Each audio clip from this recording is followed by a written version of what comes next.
Samuel dengan NIM 190406134. Dan saya Wulan Sitorus dengan NIM 1904063132. Kami akan mereview bangunan arsitektur USU dengan pendekatan arsitektur tropis. Kami akan membahas 10 permasalahan yang terjadi pada gedung arsitektur USU ini beserta solusi dengan pendekatan arsitektur tropis. Yang pertama, kita akan membahas permasalahan yang terjadi pada kawasan gedung arsitektur USU. Permasalahan yang pertama terjadi pada drainase air.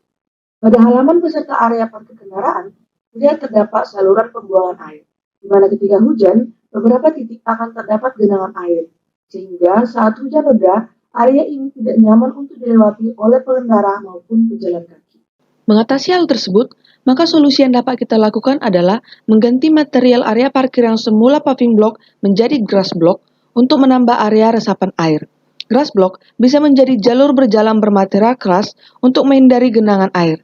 Grass block juga berfungsi untuk menyerap radiasi matahari sehingga temperatur kawasan menjadi lebih sejuk. Alternatif lain yang dapat kita lakukan adalah penambahan vegetasi penutup tanah dan pembuatan saluran air menuju selokan. Permasalahan yang kedua terjadi pada distribusi air atap. Gedung arsitektur ini memiliki atap yang tidak dilengkapi dengan talang air. Air atap jatuh langsung ke kawasan dan terbuang sia-sia, bahkan menggenangi kawasan. Hal ini tidak sesuai dengan penerapan arsitektur tropis, di mana kita harus menahan air kawasan selama mungkin dan menciptakan siklus air kecil di kawasan tersebut. Untuk mengatasi masalah ini, penerapan sistem pemanenan air hujan dirasa efektif. Bagian atap akan diberi talang air untuk menyalurkan air hujan menuju tangki penampungan yang nantinya dapat digunakan untuk menyiram tanaman atau keperluan kamar mandi. Permasalahan selanjutnya yang akan kita tinjau adalah keadaan pencahayaan pada ruang studio postmodern di lantai 1. Ruangan postmodern ini digunakan oleh mahasiswa untuk kegiatan kelas kuliah. Ruangan ini memiliki bukaan berorientasi utara-selatan yang mengalirkan cahaya alami dengan baik. Selain pencahayaan alami, ruangan ini dilengkapi dengan lampu penerangan. Namun, susunan titik lampu dirasa memakai terlalu banyak energi listrik. Satu saklar lampu akan sekaligus menyalakan lampu pada bagian kiri dan kanan ruangan yang membuang banyak energi listrik. Titik lampu pada plafon juga terlalu jauh dari meja kerja mahasiswa, sehingga memerlukan energi listrik lebih banyak untuk menerangi kegiatan mahasiswa dalam menggambar.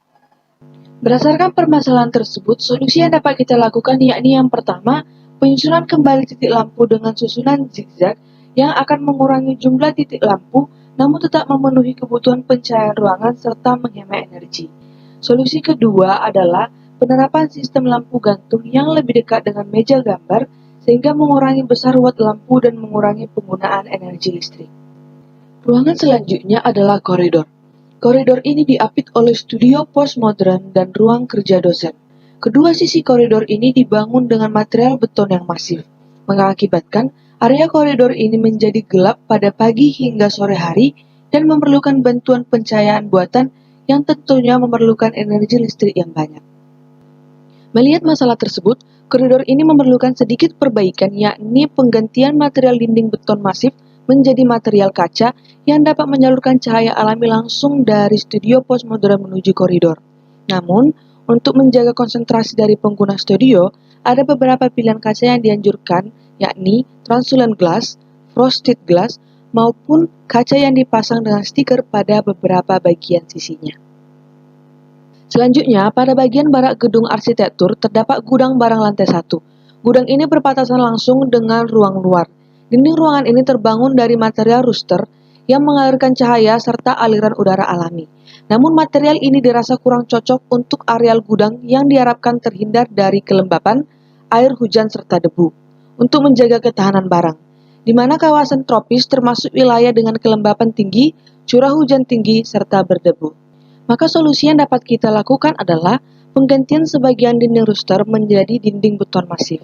Ruster akan disisakan pada bagian atas ruangan saja, sebagai saluran cahaya dan udara alami.